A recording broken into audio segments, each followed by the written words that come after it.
Comedian whose audition was a triumph. The audience gave him a standing ovation. And Amanda gave him her golden buzzer. It's Daliso Chaponda.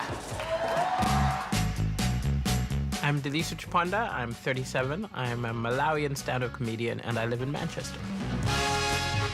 So I started doing stand-up comedy in Canada. I was studying computer programming, so I've come a quite sharp left turn.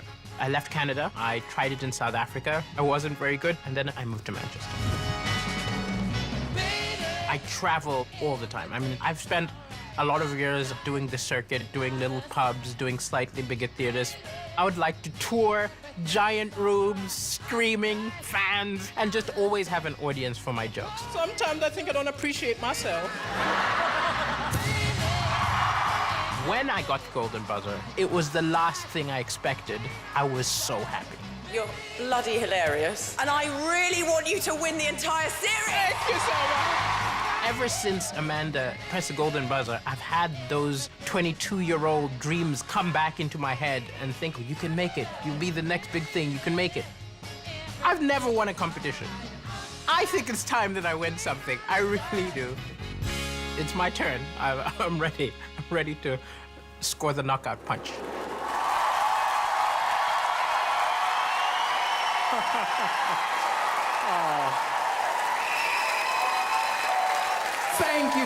Thank you for that welcome, and thank you, Amanda, for pushing that buzzer. Ever since you did it, my life has been bonkers.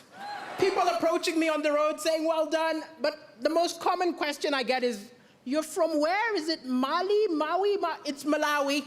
And if any of you don't know where that is, it's where Madonna adopted all the babies from. That's us. Yeah, you're jealous. I do miss my little brother.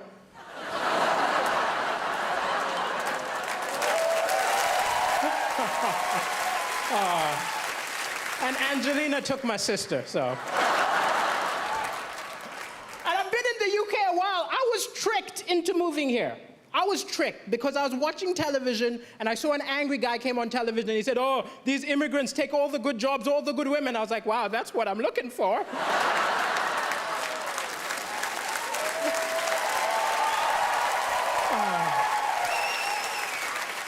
Sometimes comedy, it's hard to laugh sometimes because the news is full of depressing stuff. But I think the thing is, it's misleading because amazing things happen every day, little acts of kindness, but they don't report it. They put it on page 10, they open with the doom and gloom.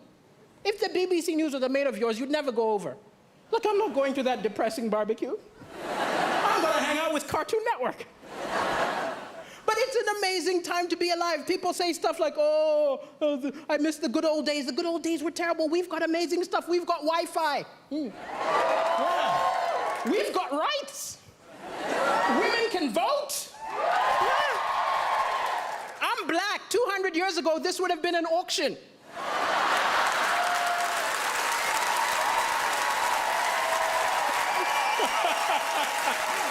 We've come a long way, that's all I'm saying. But even with the doom and gloom, the Malawian press is a lot worse than your press here. I'll tell you. Like, I did the first ever comedy show in Malawi, which isn't an accomplishment. I'm the only stand-up comedian, right? And I called the local press and said, send a reporter. The editor said, why don't you write the review yourself? Huh? You give me some money, I will say we wrote it. I was disgusted by the total lack of integrity in the Malawian press. But wow, that was the best review I ever got. 7 stars! He's a genius! The African Michael McIntyre! But it's crazy I'm on television right now because my ex always felt I wasn't ambitious enough. She always used to be like, you're a comedian, come on, be more ambitious. I said, hey, I'm happy. She said, you're not happy. I said, I think I'm happy. She said, no, be more ambitious. I did not sign up for somebody who's going nowhere. I snapped. I told her, look, you knew I wasn't ambitious the day we met. Of all the women in the bar, I approached you.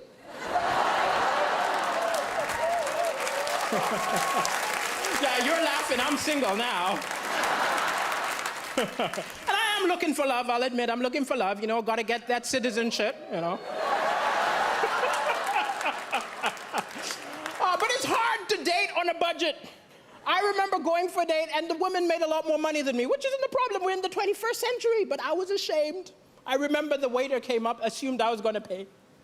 Put the bill in front of me, I had to go, I'll get the next one. I felt so pathetic watching her pay. I wanted so badly to be part of the transaction. So I just took the change.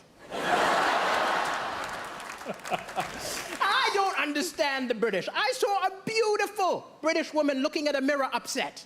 I said, what's going on? She said, can't you see? It's a fat mirror. I said, what do you mean the mirror's fat? She said, this mirror makes me look fatter than I really am. I said, wow, I think my eyes have the same problem.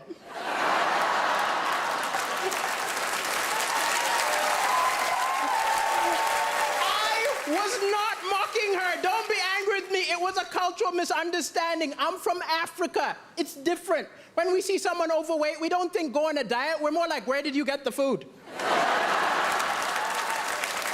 I think we gotta follow her home. Thank you, ladies and gentlemen. It's been a pleasure. Thank you.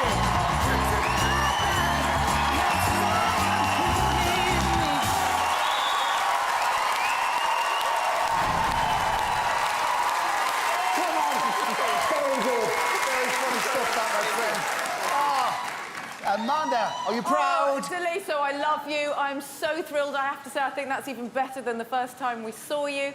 What I love about you, what I think is so important about comedy is that it has to be very near the edge of edgeness. And you were so on the edge that it made us howl with laughter. I mean, it was naughty, it was edgy, it was fresh, it was cool. And the best thing about you is that nobody can nick your material. Yeah. Michael McIntyre can't take your stuff. Nobody can take your stuff. You are unique, and you really smashed it. I'm proud of you. Well done. Thank you. Thank you. Thank Can you, do you mind reminding me how old you are again? you. I'm 37. 37, you look good. I have to tell you something. You are one of the funniest people we've ever had on this show. I love the fact you are so fantastically non-PC. Yes!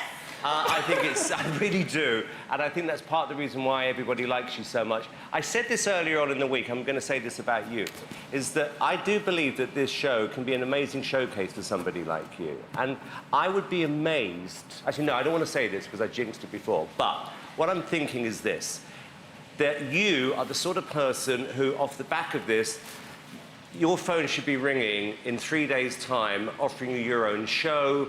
You should be on TV more often. I mean, the one thing I've noticed about comedians are they are quite selfish, and the same people seem to be on a lot. I think there's a real gap in the market for you, and it's your personality, your sense of fun, which I believe is going to put you in the final tomorrow, and you deserve it. I second that. I pray people pick up the phone and put you in the final.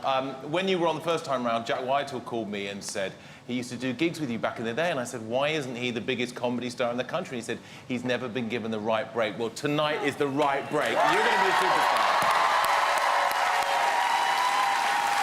You make uncomfortable topics funny, and you made us ugly laugh. Like, no woman wants to do that. We were howling. You're brilliant. Well done, Delisa. Thank you, judges. Quite well. Doesn't get any better than that, does it? Not wonderful relief. Fabulous, brilliant. fabulous. Well done, If you want to see really Deliso, stay in the hub for the Royal Variety and come back here for the final. Call 0902 044 24 04 from a landline, from your mobile, call 644 24 04 or bud by the app. But not yet, voting doesn't start until the last act has been performed. One more time, let's hear it for Deliso Chaponda!